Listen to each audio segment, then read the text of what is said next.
Hello, everybody. Welcome to the PlayStation Podcast, a podcast made by the players for the players. I am your host, Joseph. Alongside me today, it's not Ren. Again, she's still in that blimp somewhere in Indonesia this time. I just have a forced sense that that's where she is. Kyle is on his way to PSX, which I'm really excited for him to come back next week. I actually know where he is. It's fantastic. So wish him well on that plane trip. What the air trip? It's like he's traveling in the hot air balloon. So today alongside me is my good friend Todd Oxtra from Secret Friends Unite. How are you, Todd? Excellent. Thank you for having me on. This is a treat. Oh man, I don't know. I feel real good about this intro. That means I have a great feeling about where this rest of this episode's going. Don't like to toot my own horn. That was a fantastic intro. Todd, every time I start the show off, just like how we start every show off, we're going to talk about Destiny. No more microtransaction talk, thank God, for the most part. No microtransaction talk. We're going to talk about PSX. We're going to talk about Bloodborne. But before we do all that, we're going to talk about what we've been playing. So, Todd, what have you been playing? Well, it's funny because I no longer have an Xbox One. I have a gaming PC. I have a PS4 launch system, and I have a Switch. Plus 3DS, but 3DS, who cares about that? Yeah. I've been catching up. After Mario, I beat that game. My son is at like 500 stars now. But oh, wow. I have been diving in on PlayStation. I bought a ton of games on Black Friday. It's ridiculous. I have more than enough to play, but I finally beat the Battlefront 2 campaign. How did you like it? We were just talking about this, but there aren't a lot of great the Return of the Jedi stories. So this is about the best we've had so far in video game form. So I'll put that caveat out there. Okay. I did like how they tied in the Force Awakens at the end. I'll give them that. But yeah, I mean, you guys were talking about in your last podcast. Mitch Dyer, I believe he was one of the writers on this. And they did what I was thinking they would do, which was a cop-out, which was basically, let's make them bad at first and then twist to, they become part of the rebellion, which is that's such a hackneyed story, plot twist that I was just a little disappointed. But yeah, it kind of felt like the Halo 5, marketing, how deceitful that felt. Mm-hmm. Yeah. As unintentional as it may be, it just. Yeah. But I don't play with the loot boxes and things like that. Just not my thing. Okay. So I'm not a multiplayer guy. It'll go away. I'll go back to GameFly. And so what I did last night was very quickly. I'm not a big fan of the Assassin's Creed series. I tried multiple times, just never captured me. But I started Origins because I heard good things. They say this is the Assassin's Creed game that for people who don't like Assassin's Creed. So I'm like, okay, I'll give it a try. Man, I just started right away. It puts you right into Egypt. It's fun. They have enough things that will get its hooks into me, it seems like, where, look at all the things you can find. And, wait, there's loot, not loot crates, but loot to, like, upgrade your weapons and things like that. Yeah. And that's fun. And I actually think the combat's much improved. So I'm really excited about this. Plus, you ride a camel. I mean... I named him Jerry. Did you name your camel? Oh, not yet. I mean, I'm just thinking, God forbid you get attached. What was it, Joe Camel? I'll call him that. He's done. It was before he was selling cigarettes. This is his great ancestor. Exactly. Why not? Yeah, I played a little bit of Assassin's Creed Origins as well, and so far, like, I'm in finals right now. I'm in finals mode, so if I could get 5 minutes into a game, I'll get 5 minutes into a game. But I'm like an hour or two in, and I'm liking it. The combat right now, the one thing I don't like about it is it's kind of sticky. It's kind of like whoever's the closest to you, that's who you're targeting. And I kind of don't like that. I like it more. I like being able to switch off at will of who I want to fight. But other than that, I agree with you. It's real beautiful. Anything else you've been playing? Well, I'm one of those weirdos that I like the stories in fighting games. Don't know why. It's not weird at all. I like them too. If I don't like Smash Brothers, it's like that's the one series I just can't get into. But if they brought a fighting or a story mode into Smash Bros, which I think they did back in the Wii, the emissary mode was what it was called. Yeah, it's something weird. I wouldn't. Yeah, story enough, sure. Sure, but if they had something like that, I think I might get more into it. But without that, it feels like ADHD, somebody eating Smarties and taking some Zima and just going crazy. But you just described my childhood. But I love Injustice 2. I beat that a while ago. Really enjoyed that. Even the Mortal Kombat, most recent Mortal Kombat games have had fun but dumb, but in enjoyable characters that make you want to play the characters. So Marvel vs. Capcom Ultimate, or no, Infinity, that's what it is, came out. Yes, the characters look derfy. I don't know what they did to them. They mixed them up with Rob Liefeld art, gave them big chests, very weird looking. The story's not great. This is kind of like Marvel and Capcom trying to come up with a good story. They even got professionals to write it.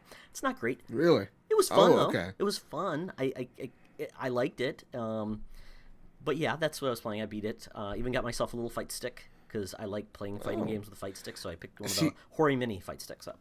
My thing is I love fighting games. I actually do like the stories because they're fun. They're like an 80s action movie type of feeling I get when playing them. I'm real bad, and I mean I'm really bad. I cannot do it at all.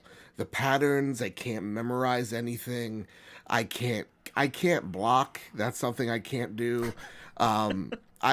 Dude, I bought Injustice. I couldn't make it past the tutorial. No! Well, the tutorial's hard. I don't know what they do, but it's do this move, and I'm like, I can't do it. My fingers aren't good. I'm like, it's like A and shift. I'm like, I'm shift. Oh God. What did you say? A and shift?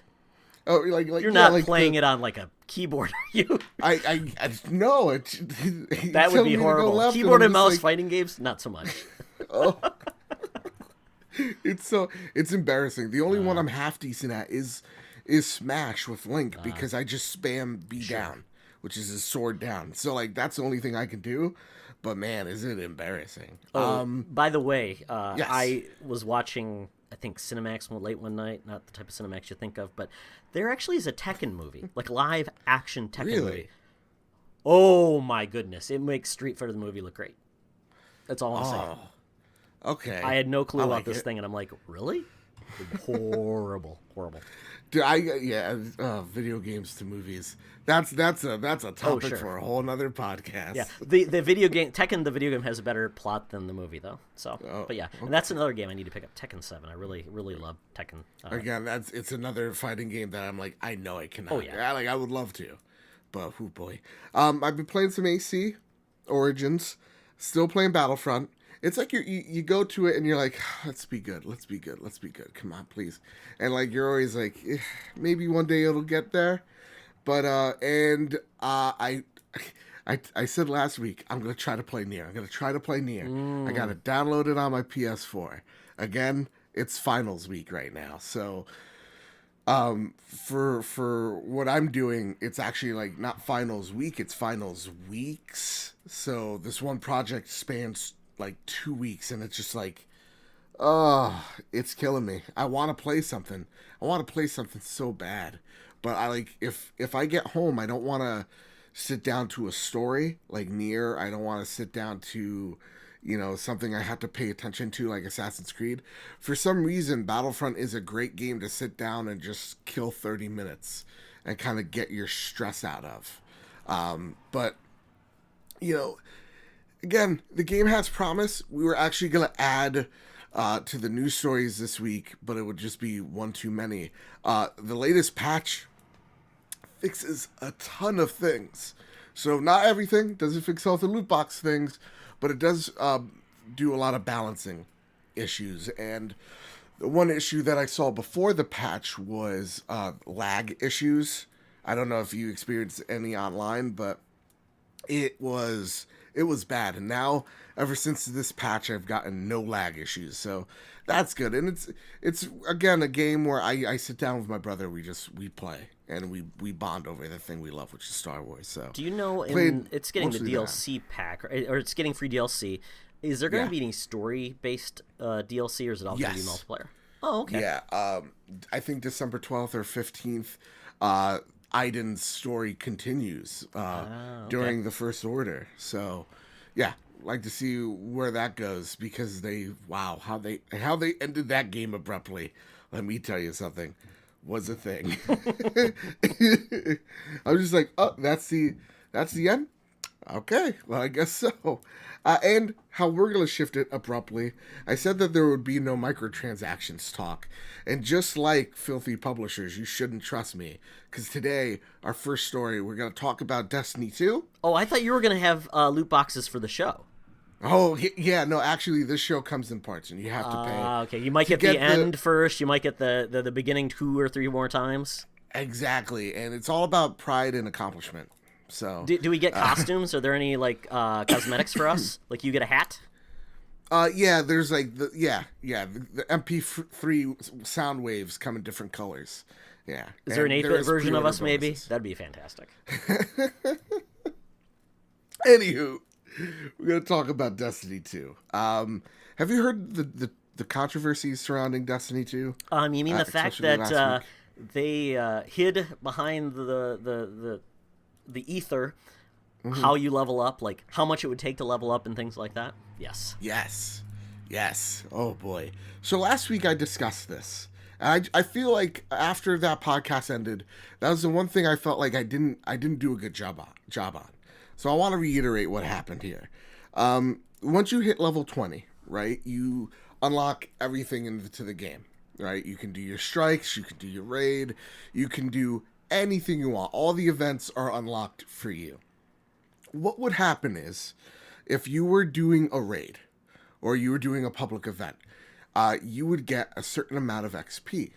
Now, if you just started running public events like crazy, let's just say you did 5 in a row, after a while, they wouldn't give you that much XP for the event you're doing. Especially if you're doing something like the raid, you wouldn't get as much XP because you're doing a long-ended event. So instead of telling you the truth and you're saying you're not getting much XP for doing these things, they hid it behind numbers. They said that you would be getting 35, let's just say, experience points per public event, but you're actually getting 5 or 10 XP for every public event. They were lying to you and purposely doing so. Now, they came out and said, we're sorry, we didn't mean for this to happen.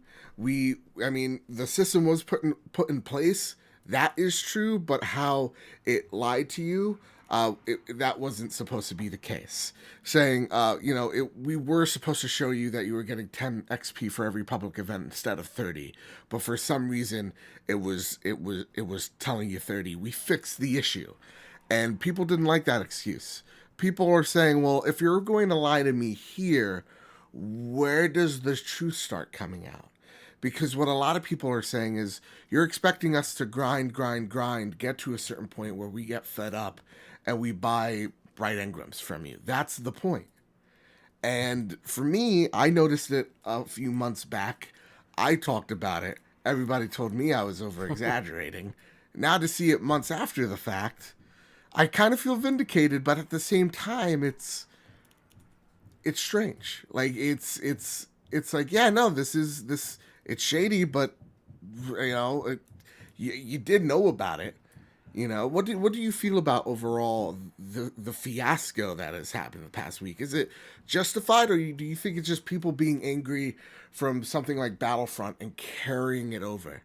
I don't know. I mean, the Destiny audience, myself included, I am by no means a hardcore Destiny player. I've beaten a couple of the raids with good teams. I have yet to even get raid ready yet. I haven't done a Nightfall in Destiny 2.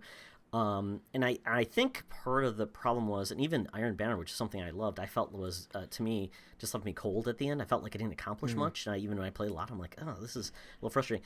I do think with Destiny, it seems like every time they fix something they break it. They take 2 steps back. And I think people feel like, Destiny 1 ended at such a good spot in regards to at least all of their improvements and everything. And I think people just assumed that the growing pains were over in Destiny 2, but it's not that way. So, I mean, I totally get it, the XP piece, because that's the whole point of Destiny. It's getting new gear, it's leveling up all your alts, and it's basically going forward. And I just think because there's a lot of discontent already with all those things. Yeah. These little pieces and feeling like there's not a truthful discussion with the audience, it's just making people less happy. And I don't know, do you feel like there's the excitement for Destiny 2 has kind of waned earlier than we thought it would?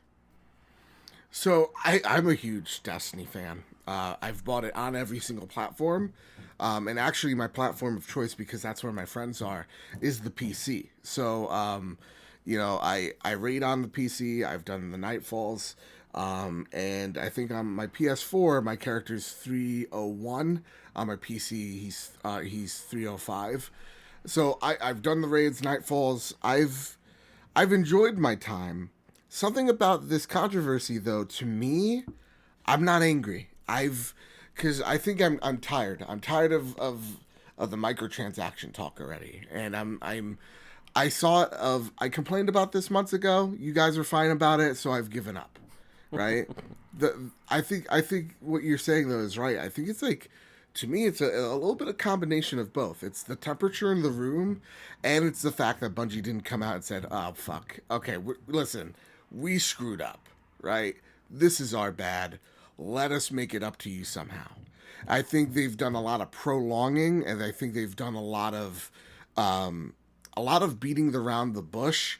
Where if you're caught in a lie, I think the best thing to do is own up to it and say, "We're apologizing, we're sorry," and then give you some type of compensation. Make it so that you get like a whole ton of bright engrams or something. Make it so that people feel like, okay, that's fine. Because I think what's happening is it's opened up a wound in the community and in this game, and at Bungie, like I said in the last podcast, like I don't even view them the same way I used to, like with the rose petal glasses that I once had for this company that I loved so much. For me, I see it as, okay, this one complaint is now spawning this whole different type of catastrophic complaints across the board. Like now people are complaining there's not enough end game. They're catering to casuals. They're catering to people that are just going to buy stuff. They don't really care about the hardcore audience. And you're starting to see all these complaints come up, and you're like, this just started because one guy lied. That's the thing. It's like I don't know where Destiny goes from here. I think there's a smart way, which is the easy way of own up to it. Faster the better. Say how you're going to fix this and move on. Or you could be doing what they've been doing now, which is instead of, talking to people like people, they're sending out developers out there to be martyrs, right? I think stop having a Reddit AMA and start having an honest sit down with yourself, your higher ups, Activision, and go, okay, how do we fix this effectively and fast? That's what I think. Yeah, I mean, and if you think about it, really in console, and that's where Destiny started. Now it's on PC, but there's never really been a game like this where essentially every other multiplayer online shooter like Call of Duty, they essentially get to start over from scratch every year, right? There's a new Call of Duty every year, and yes, it's still Call of Duty. There's favorites, there's less, but every year a new Call of Duty comes out. Every year, pretty much every other year, or something like that, a new Battlefield comes out. Whereas Destiny, it's had to continue, and we're on Destiny 2, but essentially, if you think about the cadence, you get your content drop in the fall, and then you get to iterate on it again. I think they're going to be in a very hard position, and I kind of feel this now. Whereas when you say something is number 2, it just can't be iterative, I think, at this point. Because you were doing that with the iterations in the drops and everything. You were changing it. Right. What really disappointed with me with Destiny 2, and I kind of feel like people are now feeling like, well, God, is this all we're going to get for the next 3 years until Destiny 3 drops? Is this more iteration? I mean, where was our extra class? Where was space combat? Something to do with your ship. Where were I've always said this. I want an easy raid. I just add an easy mode to the raid. for people like me who don't have a lot of time and, not knowing if the raid's going to take you 5 hours to beat, a couple of sessions, give me an easy mode. I don't care. It doesn't lessen the regular and the hardcore. It even makes the regular and hardcore people will taunt me even more if I play the easy one. But give me something so I can at least experience it, because quite honestly, trying to schedule all the people and everything like that, they've done some things to improve that. But for me, it was always a challenge to get people together, especially with family and kids. I have a 12-year-old son. My wife wants to spend time with me. It's just more difficult. But I just kind of feel like Destiny 2, and I think Splatoon 2 is kind of in the same boat, to call something a sequel when you've iterated over the years on one game and kept it going, and you've only maybe added weapons, maybe some new things. Ultimately, I don't feel like Destiny 2 feels like a completely different experience or something that required a new sequel. Right. They could have continued to just make expansions and had the same thing. This could have just been another expansion, but I kind of felt like they've missed the boat on a lot of character classes, like the Warlock.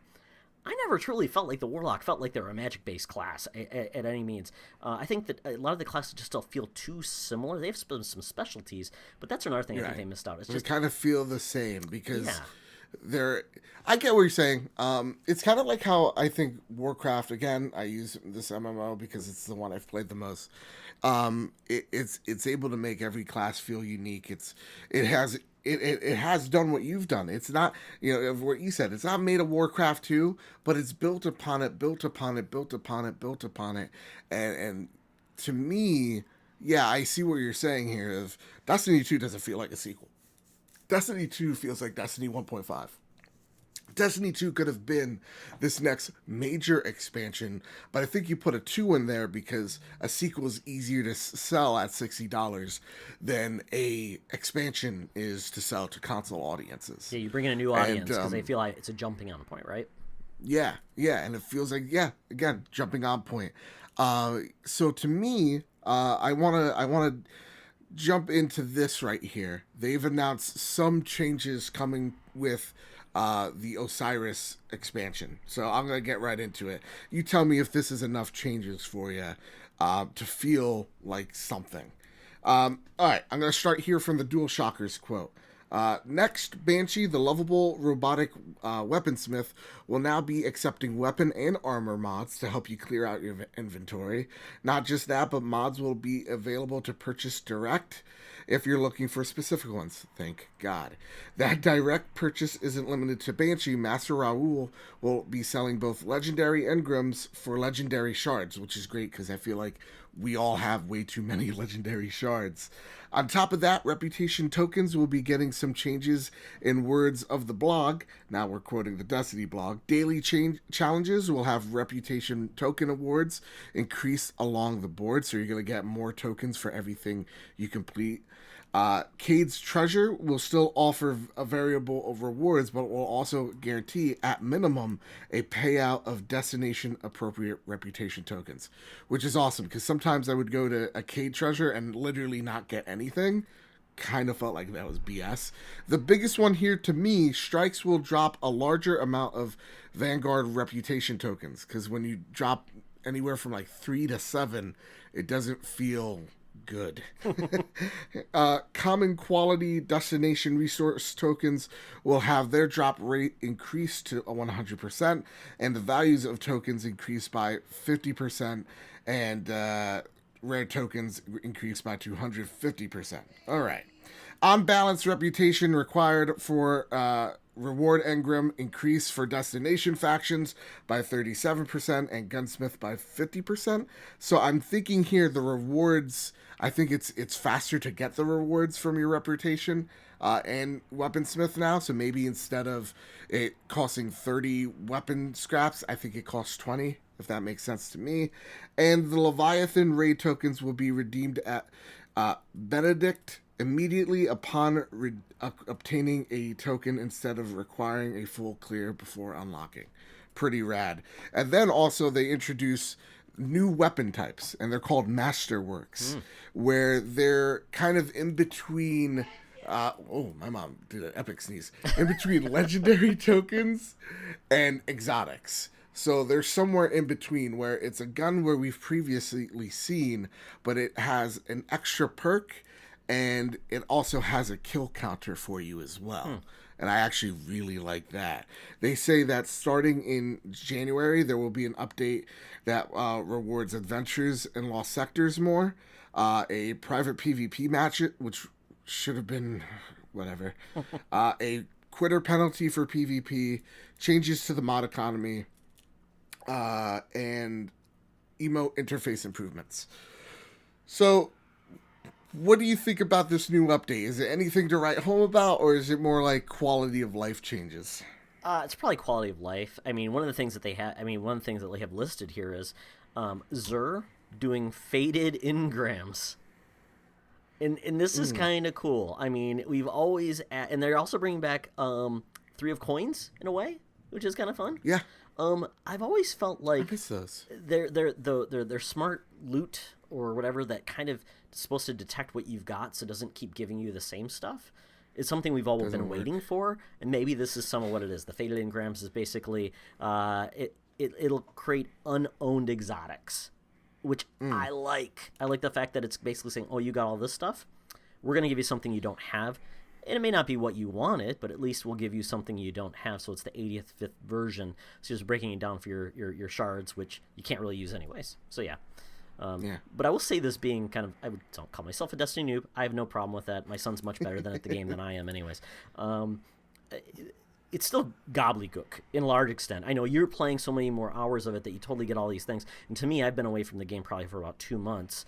And I totally forgot all this stuff. So I'm like, that if you're new to the party and you got all this stuff, and I always felt like Destiny was like, it needed a guide to how you level up, because it seems like there's a lot of hinted and whispered and basically, oh, if you do this, you can't do this. Like I was telling my son, I'm like, I thought you didn't have to have your highest powered gear on before you got decrypted an emblem anymore. I thought they got rid of that because you didn't want to look like a moron in your mismatched outfits because you just needed to have a level. Now, did they get rid of that or not?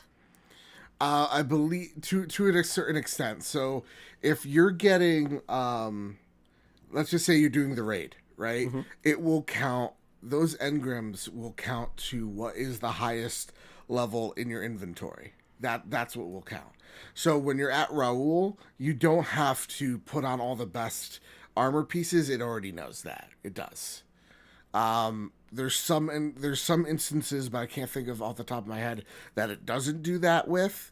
I'm just trying to remember what those are. I just think it's great that there's a character named Raoul in the game. Yeah, but he's a total prick. I don't like Raoul. He doesn't give me anything good. So other than that, are you going to be jumping back into Destiny, or this is? I always said this with Destiny in the past, like, oh, it gets me back in, then I leave. Mm-hmm. But essentially with Destiny, I'm typically in I play the campaign, I see how far I get, and if I can finally get up to a certain level to raid and do the Nightfall, I will. This one kind of left me cold after like, and because there was no Halloween event this year. Iron Banner was kind of left me cold again. A drag. Yeah. I just honestly think, what's the point of going through the grind again? Why don't I just wait until, the year, Destiny Game of the Year edition comes out with all the content in it, and it's significantly cheaper, because at this point I'm like, I don't know how much content is going to be in Osiris. I know they said there's no raid in it this time. There's going to be like mini raids. Mini raids. Yeah, the mini raids could be fun, but yeah, I think I'm destinied out. At this point, I mean, after 4 years of playing the game, the combat's still great. It's just, to me, it's like, I need more time to play other things, and I'm ready for it. But I mean, I totally get it. I'm glad it's on PC now, and I think people can really enjoy it. Yeah. A great man once said, you could dread it, you could run from it, but Destiny arrives. That's and it will arrive next week. Well, enjoy yourself. What's that? Enjoy yourself. It'll be fun. I will. I really want to get back into it because, again, I started raiding. We were having like a blast doing it. We were able to get the raid done in like 2 hours. And so like we're getting good. So I want to jump back in and help my team out. The next story, we got Rent-A-PS4, or PSVR rather. This is the weirdest thing I've ever heard. But starting December 1st, so it already began, through the 14th, you could go on Sony.com, wherever, you could rent yourself a PlayStation VR directly, okay? And then Sony will mail it to your house, you get to try it on, and if you like it, go ahead, buy it. If you don't, send it back to you, to PlayStation, to Sony. This was such an awesome idea. And then I looked at it. First off, it's $300. When they mail it to you, they put a charge on your credit card, or they put a hold on it. So in case you think you're a cool guy and you're gonna steal it, not return it, Sony will charge you after the month, and you could choose either a Skyrim edition or Doom VR edition, which those are two games that they're really trying to push on the VR. And from what I've heard, both of them are pretty good. And also, this system is already sold out. All these VR headsets are already sold out. It took them less than, what's today? The 3rd. Less than 2 days during this process for them to sell out of these rental PSVRs. What do you make of this program, and do you think it's maybe the future for where VR goes in terms of getting people to try it? I'm excited about VR, and actually, there's a Best Buy near me that actually had it, and I tried it out. I played that game Moss, which is Little Mouse. Oh, yeah? And they had a PS4 Pro. They had a Sony rep there. They put it on, on your head. They tell you, do this, do that. I enjoyed it, but just like anything like VR related, you have to try it to know if you're going to like it. It's definitely a significantly different experience. I know there's a lot of people with sour grapes that aren't into the Sony. They aren't Sony ponies, as they would say. They're Nintendo fans, Xbox fans are saying, "Oh, VR's failed," and I'm like, you know who tried VR back in the day? Nintendo did with Virtual Boy. It's not a sprint. It's a marathon. You've got to convince people. You've got to introduce it. And we know there's more tech coming, so I think there are things that VR can do that no other system can do. There's a limitation to what you can do looking at a flat screen. There just is. Right. It is. So I think this is kind of cool, because I think that's how you get people to tell other people about VR, is having people experience this. And I did notice it says only 1,400 eligible participants. That's a small sample size. Now, it is. But still, I mean, it sounds like it's a great deal too. It's you get this for $300, but the Elder Scrolls 5 version is $450. So that's a hell of a deal if you were looking for it anyways. Yeah. My thing here is, like, though that's a small sample, I think it's Sony's dipping their toe in the water, saying, is there an audience that would dig this? Is market research is saying this? Does it actually support it? Right. So, like, I think it's them slowly. Like, you saw GameStop about a month ago. I made a video on Bad Bit Games talking about how they had a pre-owned trade-in service, and I'm like, that trade-in service sounds awful, and I doubt it's going to last. And they started it officially with a small amount of people. Within 2 weeks, they canceled it. They canned it because it was exactly what I thought it was. It was a fail burger waiting to happen. And so with this excites me, because if I'm Sony, this is a great way to get it into my customers' hands, but also in terms of, well, like for me, I tried VR, I bought VR, and it ended up just sitting on my couch. And I every time I tried to play something, I got sick. And so I returned it. Or not returned. Sorry. I traded it in and I got burned. And I think that this allows people to take that step into VR. And yeah, maybe they don't get sold on it, but at least they got their foot in the door. And I think that's what Sony wants. And I think if you're interested in VR, or if you're a VR supporter, this just makes sense to you. So I think this helps Sony in a way of, hey, you know what? If someone doesn't like it, at least they return it right back to us, rather than it go to GameStop's hands or Amazon's or whatever second party, and they're making a profit on a headset that we could be making a profit on, if that makes any sense. Yeah, and it's online, so it's not like they have to worry about this going back to a store. They control the whole experience. And, quite honestly, if they get it back, it's only a 14-day trial. I think, how long is the trial? Is it 14 days?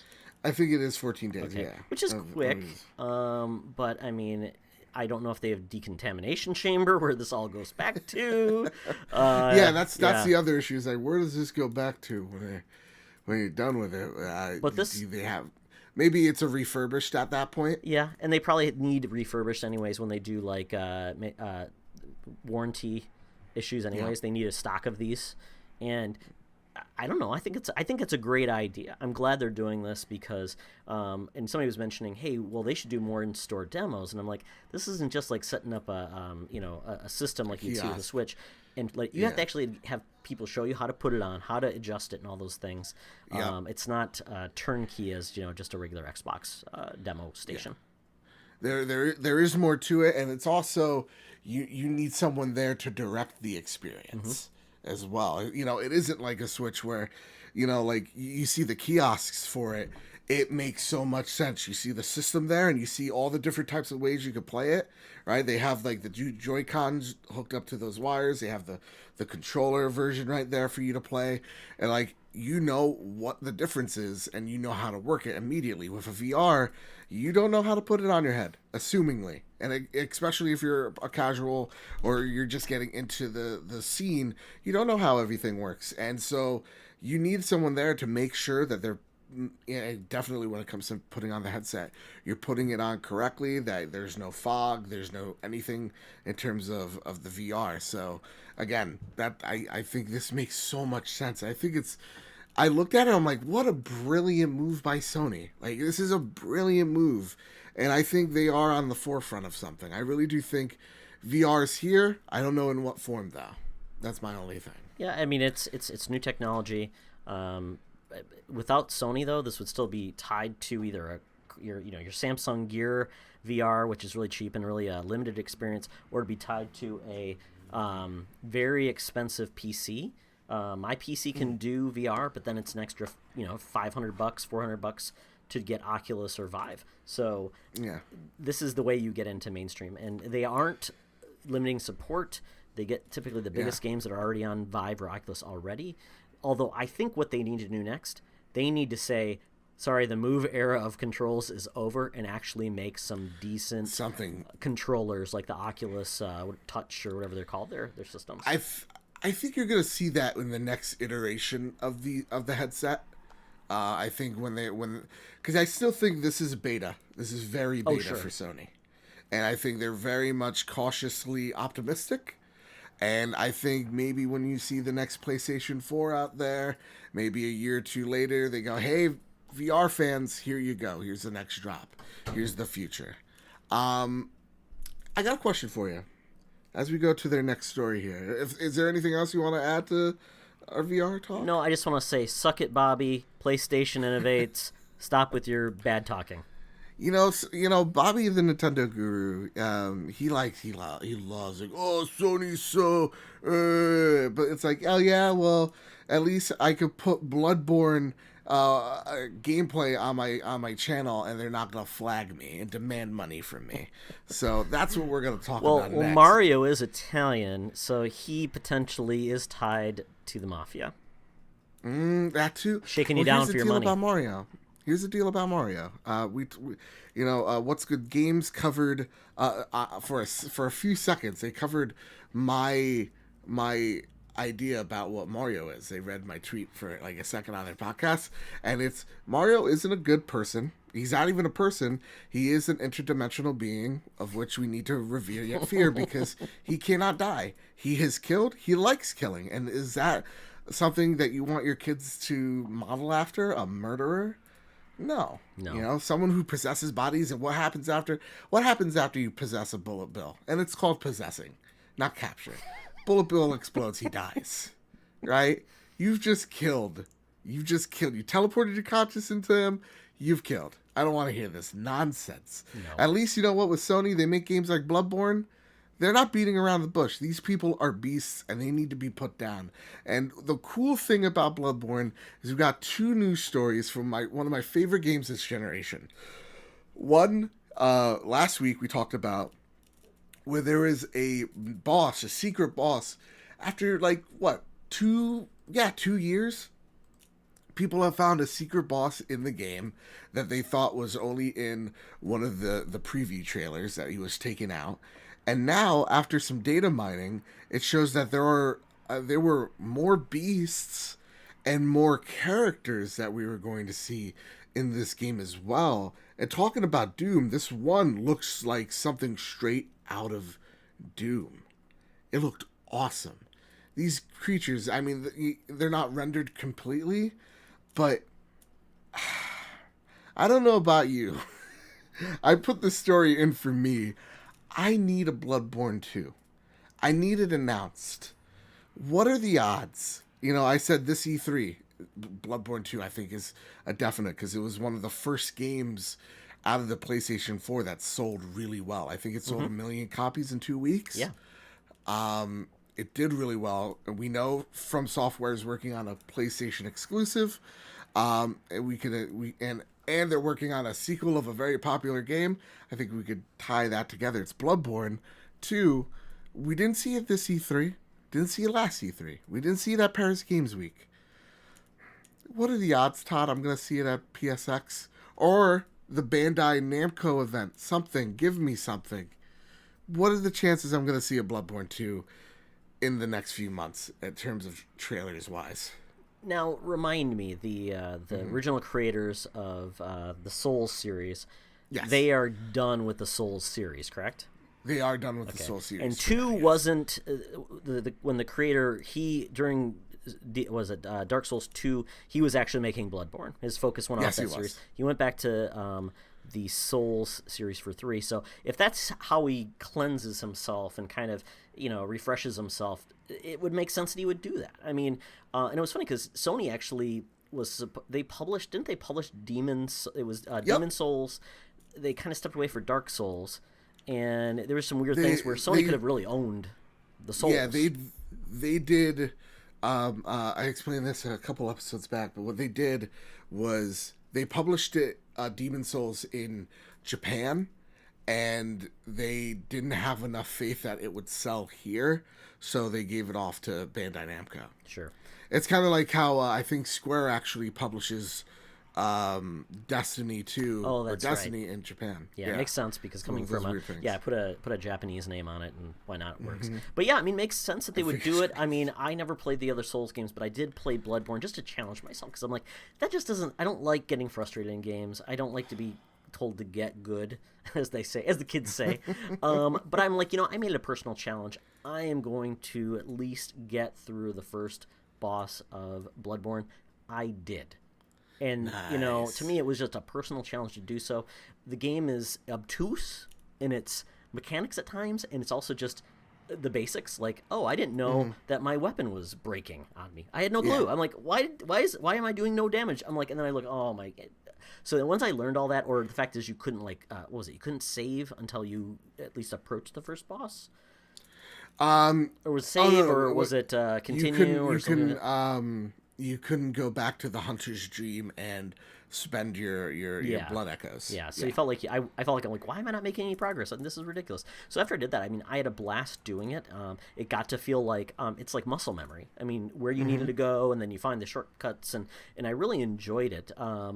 And then after that, I'm like, oh God, I don't know if I can manage to do the rest of the game because I'm like, I have to relearn this. So, but I think 2 makes a lot of sense. I think it's something where Sony, they innovate in I'd say the type of games they bring to the table, not necessarily in the hardware they bring, not necessarily yes, they copy a lot of things and try to figure out what will work, but I think they innovate in the type of games, and this really nobody else is doing this from a first party perspective, bring these type of stable of games in. So yes, the Souls games are also on Xbox and PC, but I love the fact that they do it, and the art style is tremendous. The games look beautiful. The art style is so beautiful, and the soundtrack is epic. Well, just epic. I mean, when they brought Bloodborne in to me, which made me excited, it didn't look slow and deliberate. It didn't look like I'm turtling. I felt like with the mechanic of the gun, I think added a lot to it that made it attractive to me. Where I didn't have to worry about a shield. Shield to me is just, I'm just going to sit here and block and block and block. So it took out the the safety net. Yeah. Right. And it made you, it rewarded you for revenge. And where you can make a mistake in Bloodborne and you can, if you're smart about it, get most of your health back. Right. In Dark Souls, yeah, you're rewarded for shielding. Or like I play hard mode Dark Souls, I play a mage. So I'm like, I get rewarded for rolling the fuck out of things. But I love it. Like the Bloodborne is the reason. I love the Soul series. It's one of the. It seriously is, not just one of the best games this generation, but one of the best games this period. To me, level design is just out of this world when it comes to this game, and it's never about like the one thing I do want to say to people is I don't like when they're like put an easy mode, put an easy mode, put an easy mode. When it comes to games like Dark Souls, it's not about like get good mentality. Those are like the elitists. To me, it's all about this game's teaching you something. It's teaching you patience, and it's teaching you certain things when you get to certain parts of the game that if you put it on easy mode, it tarnishes what the game's about. It's about learning experiences, because once you learn something and you achieve something, that's why the game's so rewarding. You feel rewarded when you get to the next stage, when you beat that boss that you've been like, God, you've been getting your butt kicked by him for like hours, and you finally killed him, and you're like, yes, that's the sense of reward. If you take that away, you take out what makes the Souls and the Bloodborne series so popular. I talked about this a little bit. I was on the Game Gurus, and Toby's like, I wish they made Cuphead easy. I'm like, no, don't make Cuphead easy, or else Cuphead is a bad platformer. Yeah. The reason why Cuphead is so good is because it's so hard. If I was able to run past everything, then all this is a pretty looking game. And so for me, I want Bloodborne 2, and I need it. And I think if I were to still I would put money on it that it is a 2019 release. I hope we see it somewhere this year. I do think it has to get announced soon. But another good news for Japanese developers out there is Persona 5. Persona 5 has shipped 2 million copies worldwide. Now, this is made by Atlas. The Persona series is huge over there in Japan. My question for you, because I tried Persona, it just wasn't for me. We've seen, like, this year, kind of like the resurgence of the JRPG, of, like, Eastern influenced games, whether it's, games like Neo, games like Nier Automata selling 2 million units, Persona 5, shipping out 2 million units. We're seeing, I think, a resurgence of JRPGs in the Western audience. Do you think we're going to get a renaissance age of JRPGs? Because for the longest time, I remember, JRPGs were not in a good place, especially last generation, I feel. Yeah, I think they definitely can. I think one of the things that's frustrating me, I'm a very hands-off when it comes to JRPGs. The only JRPG I've already I beat was Final Fantasy VII. But that felt very unique to me because it really brought in high-end cinematics to the PlayStation, which I thought was kind of really neat. I will tell you that most JRPG stories feel like they are so tied to tropes of amnesia, the boy hero, things like that. The one can save the world, and eventually uncovers his destiny. He's the one who's going to criminal. But I think they've done some unique things with storytelling that can be really interesting. Nier Automata. Basically, I don't know. I call it Automata because I think that's right. Yeah. I honestly think because Automata kind of sounds like Automatopoeia. Exactly. And so I'm just like I can't do it because I'll just say Automatopoeia. But that game did some unique things because it brought in how many different varieties of combat and gameplay, which made it really unique. Persona 5, what they do great, and I've seen this in all the cutscenes, is the style. The style they bring in those fights and the way it looks, and they really take the genre and say we're going to twist it and give it a little a different take on how we can tell storytelling within the combat, which is kind of neat. No, I mean, what I'm hoping they will do is bring back some classics that have been left out kind of in the ether. If you think about Skies of Arcadia, did you ever play that back in the day? You're talking to probably Okay. one of the most Western-styled gamers out there. Top's like when I think of anime, I think of Dragon Ball Z. Okay. So that's a bad I am. buried classic that was on the Dreamcast and was on the GameCube, but was a blast to play and fun. But that series has kind of been left to wane. You have the Tales series. But yeah, I mean, I think it's Fire Emblem, and maybe it's shifted from. I do like Fire Emblem. Yeah, maybe it's shifted to like the strategic gameplay, because even the new Xenoblade, which I believe that's just shipped, that is really more along the lines of it's more tactical than action-based or turn-based. Basically, you're just controlling the flow of combat, and you're kind of telling your people where to go. So it kind of looks like it's action, but it's not. Okay. But I think they lost a lot of momentum. But I think in the JRPG, even a game like what was it called? Battle Chasers Nightfall. That took the JRPG model of the turn-based combat, but told it with Western sensibilities, based on a Western comic book. I like that, because a lot of what turns off people from JRPG is the JRPG storytelling and the Japanese tropes, and maybe people don't like to hear their heroes go or act weird, or Yeah. It's because that's the thing, like with JRPGs, that I think it is the emotion side of it. Yeah, like the type of things that it kind of rubs me the wrong way. It kind of there's a lot of things that I can't get into JRPGs for, and I think that's one of the main reasons. But with that, congratulations, Persona. So shipping 2 million copies. That's fantastic, and once again, it's Sony capturing something that the others are not doing. Yeah. And I a lot of people like Bobby Pauls would like to hate on PlayStation, would like to hate on Sony because they're number one, and they're not playing nice with Xbox, or they're not doing the cross-play, and I'm like, because it doesn't benefit them. If Nintendo was number one, do you think they would do it? No, absolutely not. The only reason they come forward is because they're behind and trying to catch up, so we're going to look like the good guys. Why do you think PlayStation didn't charge for their service with the PlayStation 3? They wanted to say, look what we do. And when they brought back a pay service, they said, oh, we're going to give you some free games. And so guess who had to give out free games? Xbox. Yep. Yeah. And talking about free games, we're going to go to our last topic. There is a PlayStation 2 theme on the shop. If that tickles your nostalgia fancy, it's $3, but it does look really nice. But let's talk about PlayStation Network. Let's talk about PlayStation Plus. Let's talk about the free games. Because it seems like every month, maybe every other month, there's a bad month. I put that in quotes for PlayStation Plus members, that the games aren't up to people's fancy. This month, we have Darksiders 2 Definitive Edition, and I don't care what you say. I'm a fan of puns. I support this. I support this name.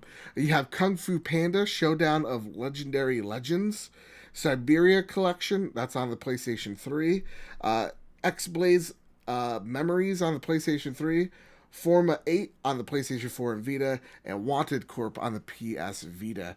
Now, a lot of people don't like this month. They say it's a bad month. And it seems like, again, every other month, there's people that are just hating on the games that are literally, you're paying a service for, right? So they're technically not free, but they are, as long as you have this service that caters to, if you want to play multiplayer or not, they are free, essentially. What do you think about this month? And what do you think about people's reactions to when they see like a bad month on the PlayStation Network? That's, I had actually talked about the fact that I think that Darksiders, one of my favorite series of last gen and this gen, they haven't brought a new one, but there's a new one coming. I think it's a fantastic game. I'm excited for that. Have you ever played the Darksiders games? I'm really interested because they outright said that they take reference from Warcraft when it comes to the art style. So that's why I immediately get it. Yeah, Joe Majura, who actually is making Battle Chasers, the game I talked about earlier, he basically was the art director for this series. So his comic books, he did X-Men, did Battle Chasers as well. The art style is why I really like the game, but it is a fantastic series. It's basically doing HD Zelda before there was an HD Zelda series, because it takes great puzzles. The combat is fantastic. It's got really good voice acting. Mark Hamill's in it, so there's that. Is he in the second one as well? I think he is. It's funny. It's basically it's just taking the four horsemen of the apocalypse. You're playing one of them, and it's also got the second one added loot and the ability to get new weapons and things like that. And the combos are fantastic. They even had like a portal gun mechanic, really, which was fantastic. So for me, it's well worth. The game is like $20 because it's the Definitive Edition. Love it, like you said. It's fantastic. But yeah, it's like a $20 game. So the fact is, you're getting that, and even some of the other games like Kung Fu Panda. It's for the kids. Why not? Have fun with it. Yeah. I'm gonna run down the laundry list of games for every month this year. I want to just stress and give my letter grade to how good this year's been, because a lot of people have said, actually, when we come into cost of the games, PlayStation actually gives you the better value at pure cost. I think it would have costed you like $1,190, I think, for all these games this year that you're getting for $60. So with that, January we had the Day of the Tentacle remaster, This War of Mine, the little ones, Blaze Rush PS3, The Swindle PS3, Titan Souls, Asken 2, The World Beneath on Vita. That's for the month of January. For the month of February, you had Little Big Planet 3 for the PlayStation 4. That's a PS4 exclusive. Not a Hero, PS4. Star Wall, Anna, Extended Edition. Ninja Senkai DX. Okay, I will say this. Some of the games, whoa, out of left field. We're just on month 2, and I'm seeing Torque L, and I'm like, okay, this is a little weird. In March, you had Disc Jam, Tearaway, Under Night, In Birth, Earth Defense Force 2025. I bought that game. You had Lumo on the PlayStation 4. You had Severed for the PlayStation Vita. What a fantastic game. April, Drawn to Death. Technically, that's a free-to-play game, but nonetheless. Lovers in a Dangerous Space-Time. Invisibles, The Lost Kingdom. Alien Rage, 10-Second Ninja, Curse and Chaos. Okay, I'll say that's not a good month. May, you had Tales of the Borderlands. Abzu, oh my goodness. Blood Knights, Port Royale, Laser Disco, Type Writer. Oh, that's cute. And then June, Killing Floor 2. Guys, you know how much I love a good Killing Floor? I love Killing Floor 2. And on the PlayStation 4, it's a great game. Seriously. They should have called it Killing Floor the Second Floor, shouldn't they? I mean, come on. Missed opportunity. Yeah, I love it. Life is Strange, the PlayStation 4. Holy crap. Abyss Odyssey. Wark 5. Okay, that's weird. Neon Chrome. Spy Chameleon. July. Until Dawn. Game of Thrones. Tokyo Jungle. Dark. You get my point here. Just Cause. August. September. Infamous. Right now I'm just going at the big names. October. Remember we had Amnesia and Metal Gear Solid 5? Like, to me, I'm reading all these games, and they're really good. Like, I could pick out, like, 4 that I would buy right off the bat. Infamous, Metal Gear Solid, Until Dawn, where's Life is Strange, Killing Floor? Like, these are fantastic games. Do you think, because I'm going to say something, I think gamers are getting a little bit entitled here. I'm going to pull out the entitlement card, because, honestly, I think PSN is worth it. Would you pay, for all the games I just mentioned, do you think the price tag for PlayStation Plus is worth it? Do you think Sony's trying enough? Oh, definitely. I mean, GameStop had PS Plus membership for $40.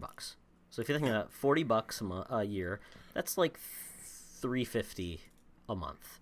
How much is your PSN network worth? Just play games with people, voice chat, things like that. And then how much is a game worth? I mean, is a month's worth of games worth $1.50? I mean, are really people are complaining that much? Yeah. I mean, some of these games are fantastic. Until Dawn, it was probably one of my favorite games this generation. Infamous Second Son.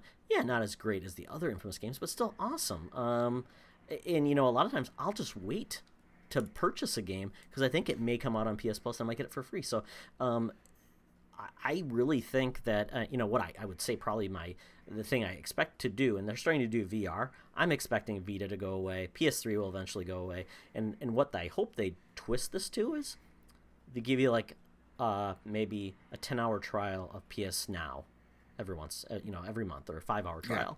Because I think there's ways to show their service. Maybe a free video rental would be kind of nice to mix it in to at least shut some people up. But I think ultimately, I wouldn't buy all these games. I don't have a Vita anymore. I don't have a PS3, so those are kind of trapped there. But even with cross-buy, you do get more games than that. And I think they're definitely worth it. I mean, comparing it to Xbox One, they don't let you keep your games anymore either. They're just basically as long as you're subscribed. With Nintendo, they're talking about their service giving you classics. As a rental? They're going to give you, Ice Climbers? Come on. They're not going to give you away free games that are great. So they're not going to give away a Zelda. No. So I think they do a fantastic job. A lot of the indies they gave away. I mean, at the beginning of the year, remember when they gave away what was it? The Shooter. At the very beginning when it launched, it was. Of Ever? Yes. Oh, I do not remember. No, I can't remember. It was launched the PS4, and they gave this game away. It was Resogun. Resogun, for free. Yeah. Oh, I love Resogun. It's an amazing game for free. Oh, yeah. To me, I'm like, guys, I don't see the outrage here. I think they're doing just fine. I think we need to settle down a little bit. I actually think they're giving you a great deal here. They could be giving you $60 for nothing, and they're not. No, I like it. I love PS. I love PSN. I love PlayStation Plus. I think the service. I tell people all the time. I got into the PlayStation brand at the blackout, so I understand how far the PlayStation brand and network has gone. It's a great service now, and it does rival the Xbox One. Or the Xbox Live service that I do feel like is a little better, but it's not by much anymore. I think it's getting up there. This year's made me, and I think is it next week we're gonna do the year of PlayStation, but this year has done so well for us in terms of being a PlayStation gamer. And I think next year we're gonna have an even freaking better time, and I can't believe I'm saying that. We're going to get a Spider-Man game, guys. Oh, yes. And we're going to get some fun games. And I always say this with Sony. People say their first party has been limited this time. But I think there's been a sea change where Xbox, because they didn't have the deals with third party, that they had to put out a lot of first-party games. And they also have not done that great. Where Sony, I mean, we can blame them for not putting out a lot of games for the fall, but guess what? When would you play those games? They're competing with Call of Duty and these other things. They're letting the third parties have their way on Sony so they can sell more games on Sony, which they make money off of. And they put their games in the fall or the spring, basically the fall. In tax season. Yeah, when you can buy stuff again. Yeah. It's brilliant. It really is. Todd, man, it's been a journey. It's been fantastic having you. Thank you for having me on. This has been great. My podcast, we don't talk a lot about games, so I kind of get a little rusty. But this has been a blast, and I've always wanted a new PlayStation podcast to follow and listen to, like you said, since the days of PS I Love You. And I love this because it's actually talk about PlayStation versus tangents about nothing. So I appreciate that. Yeah. Well, sometimes if we have Sean Capri on here, sometimes is he gonna complain about how was it the what's that one Ubisoft game that he and Bobby played once and had a bad problem and then complain about PlayStation ever since? I forget. I don't know. Every time they start talking trash about PlayStation, I just start zoning out. I'm like, yeah, okay, guys. Today they tried to tell me that. Well, I should say that Legend of Zelda's Game of the Year, and I'm like, oh, you know what? There was this game Horizon's pretty good, So with that said, everybody, Todd, thank you so much. Where can they find you, by the way? Yes, thank you. You can follow me on Twitter at Secret Friends U. We have a podcast, the Secret Friends Unite podcast, on any podcasting service out there. And we also have a Secret Friends Unite Facebook group as well. If you want to join us and talk about geeky stuff like superheroes, science fiction, and fantasy. Nice, awesome. And guys, you can find us here on the Twitters at Mr. Bad Bit. You can find us on iTunes, Twitter, Google Play, Stitcher, wherever there's a podcast app. 9 times out of 10, we're gonna be on there, unless it's Podbean or SoundCloud, because those run the bank dry. But nonetheless, you can find me at Bad Bit Games over on YouTube, where we'll talk all things games. And man.